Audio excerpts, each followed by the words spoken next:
we see a lot of things in a sense on the other side of the river that we can't do or can't get to. There are so many opportunities of ways we could partner with colleges or institutions, that we could support existing ministries and churches and develop programs for them, expanding to other cities in the region.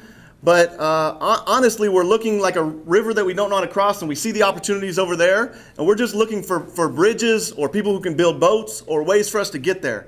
And so as I ask, that's part of where we're at. So three ways that you could be helpful to us. One is strategy.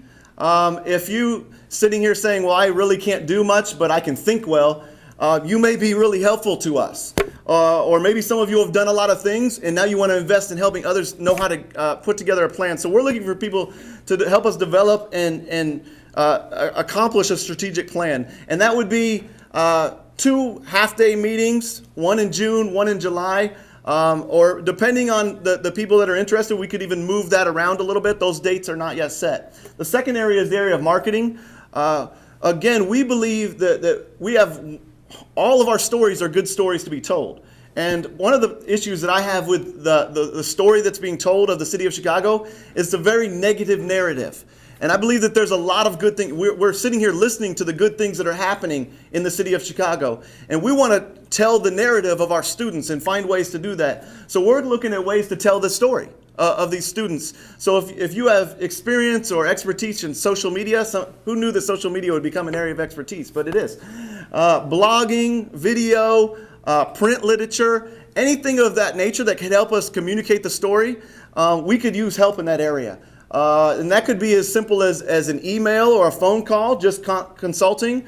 But what we really like is people who could get involved and work with us through the process from start to finish. So that would be a second area. And the last area is the area of networking. We want our students to meet people. That's a key goal for us. And we're trying to figure out how to help do things like this to network our students well, to create avenues of networking. And so specifically, one way that we'd like to see that done right now is we do an annual golf fundraiser. And so in July that will happen, and that's a place where golf is it's a networking game.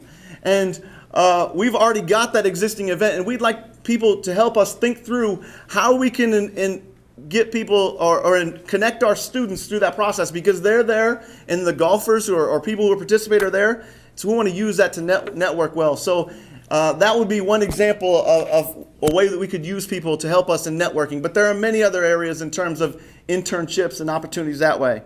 The big question that we have, that for those who choose to go to our breakout group now, is one of the key areas that we're in some conversations about, but we want to see move forward, and we're not sure exactly how to do that, is partnering with colleges and universities. A lot of colleges are looking for students like ours that we're connected with, and we can be a middleman. And so we're trying to figure out what are the steps, what are key things that need to be done so that those partnerships can happen, and how do we do that. So if you have a particular interest in that, we'd love to get input from you on that area as well. Thank you so much. I appreciate your attention.